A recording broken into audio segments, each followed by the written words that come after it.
Sports teams are owned by the titans of industry, venture capital billionaires, generational fortunes, heirs, and massive petrostate sovereign wealth funds. Beitar Jerusalem has had a crypto fraudster and an alleged sex trafficker. Another owner money laundering for organised crime through his sushi restaurants.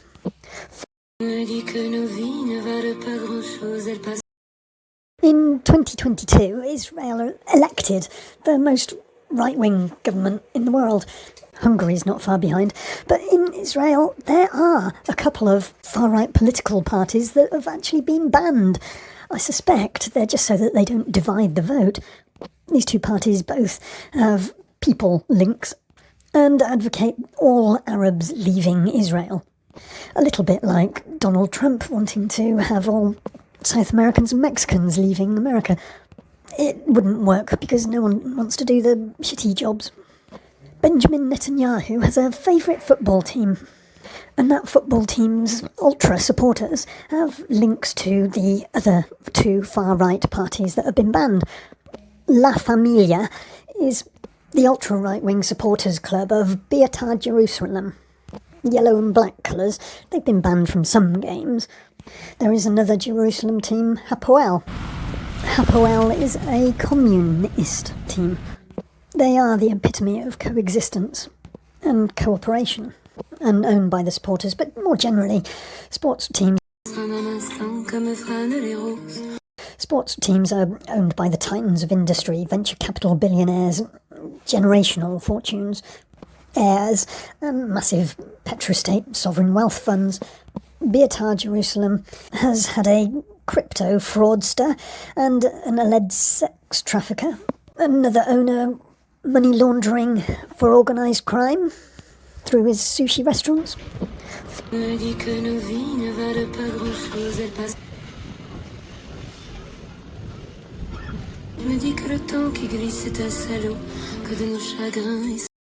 $4 billion in unconditional aid from the United States comes into an ultra-right-wing coalition that has a Supreme Court that's been neutered, affecting an apartheid regime and radical pro-settlement anti-Arab forces, the Beitar hooligans, who vary in number, depending on who you listen to, from between 100 and 3,000. This Netanyahu's favourite football club are a bit like the stormtroopers to the right-wing political parties. They control who gets hired, as far as players go, to the Beitar Jerusalem team, through tactics like burning down the trophy room and the club's offices when there's any mention of an Arab player being hired. They don't chant the policies of mass expulsion of all Palestinians outside of Israel. They just shout over and over, "Death to Arabs," at every football game, and at other times as well. They've recently invaded a hospital because they heard a false rumour that there was one of the terrorists there. They roam the corridors, destroying stuff, interrupting operations. In mass, they invaded a mall and attacked Arabs that were working in McDonald's. They've also been responsible for a number of armed robberies.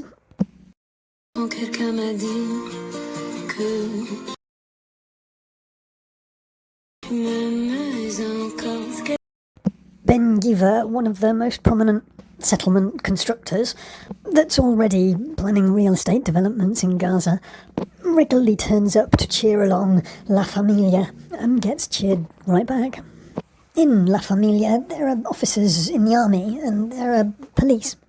Donald Trump moved the American embassy from Tel Aviv to Jerusalem. At this point, Beitar Jerusalem considered changing their name to Beitar Trump Jerusalem Football Club.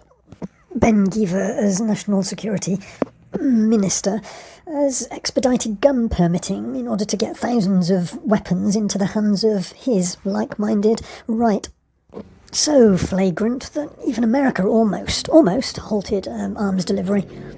Many of Ben-givr's violent settlers already have American passports, and now they have guns. When Israeli IDF soldiers film themselves beating Palestinians in a rather Abu Ghraib type way, one guy doing social media posts, one soldier, IDF soldier, insists that Yalla Beitar, is shouted out by the Palestinian that he's beating in order for him to stop. Yellow and black and the fist is the sign of one of the banned political parties. Signs are hung around Palestinians' necks in the yellow and black saying transfer, referring to a football reference for all Arabs to leave Israel.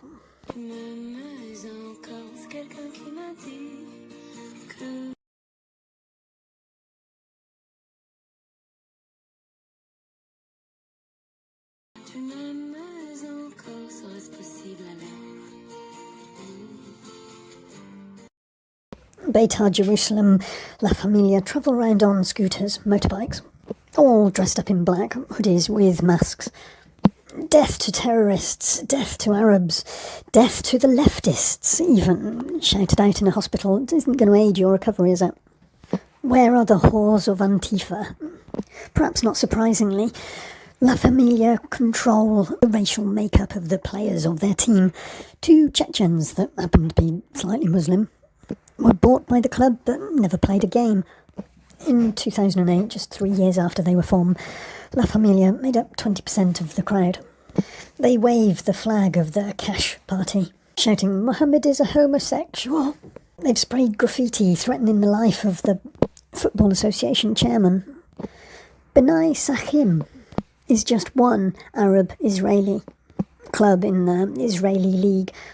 That match always results in violence and arrests. Beitar, Jerusalem, La Familia interrupted the minute silence of the death of Yitzhak Rabin, their own president, and staged a pitch invasion when they were pitted against Maccabi Herzeg because they were seen as too left-wing.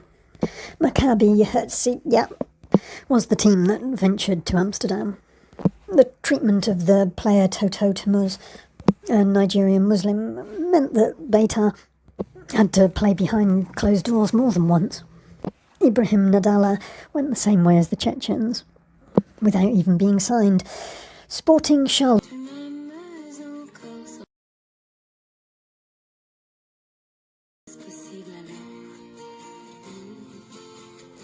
Charleroi, a Belgian team in a Europa League fixture, had their goalkeeper hit by a flare, and the whole game was delayed for really quite some time through the throwing of flares.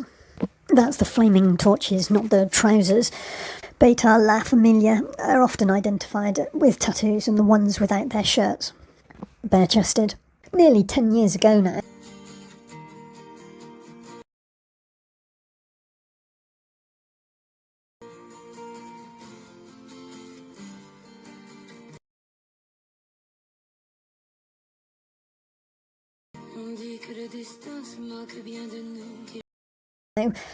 Undercover police were sent to infiltrate La Familia over a 1-month period. This resulted in 56 arrests, including 9 soldiers and 2 minors on suspicion of selling weapons and violence. These are the people that should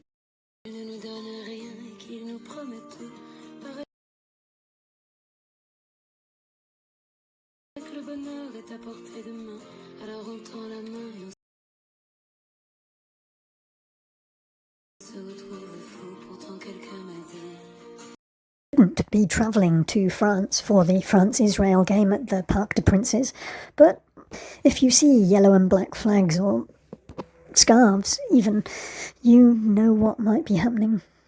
Tacit is an approach the French like to take. I'm fascinated to see how the new far-right French government plan French gendarme actions and report provocations after the spat against the French dominions and the interior minister.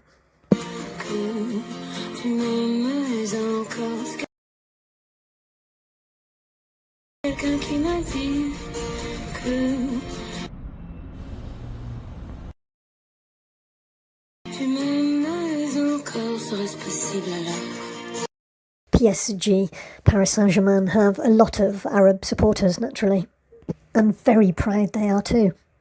They are likely to be targeted. What Netanyahu have asked Mossad to do on foreign away games after this last week remains to be seen. But really, it's starting to look, shamefully so, that governments are using football hooligans to fight proxy wars of pride. Myself,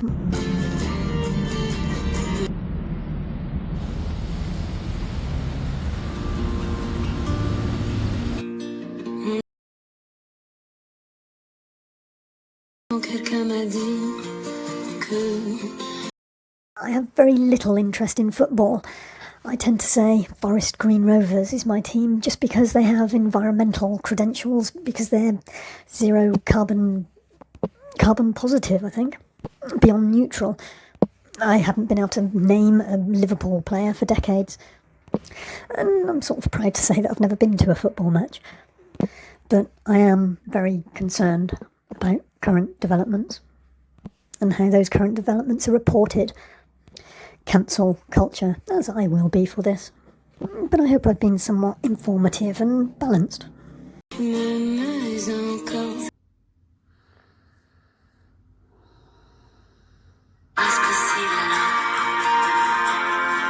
But more generally, sports teams are owned by the titans of industry, venture capital billionaires, generational fortunes, heirs, massive petrostate sovereign wealth funds. Beitar Jerusalem has had a crypto fraudster and an alleged sex trafficker. Another owner money laundering for organised crime through his sushi.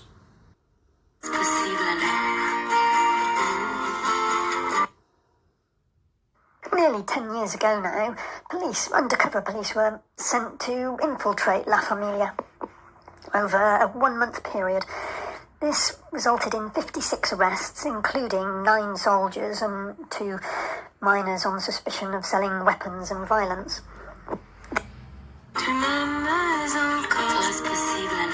Lebanon has always been a bit of a quiet French protectorate, a former French colony that maintains good trade relationships, and Macron visited when a mysterious bomb went off in a port.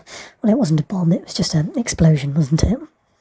Or might it have been a consignment of pages that got buzzed all at the same time, making the Volkswagen product recall immaterial. A French politician has called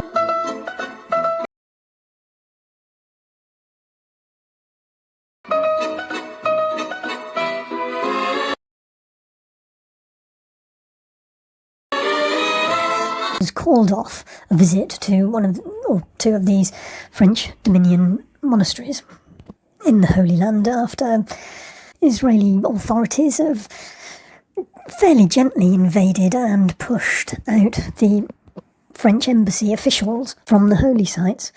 So these French holy sites aren't respected. Might Saint-Germain, another holy site, not be respected by Israelis? Though I think Paris Saint-Germain and French supporters, football supporters, have boycotted the France-Israel game. Ticket sales are likely to have been heavily restricted as well by the French authorities' subtly commanding order.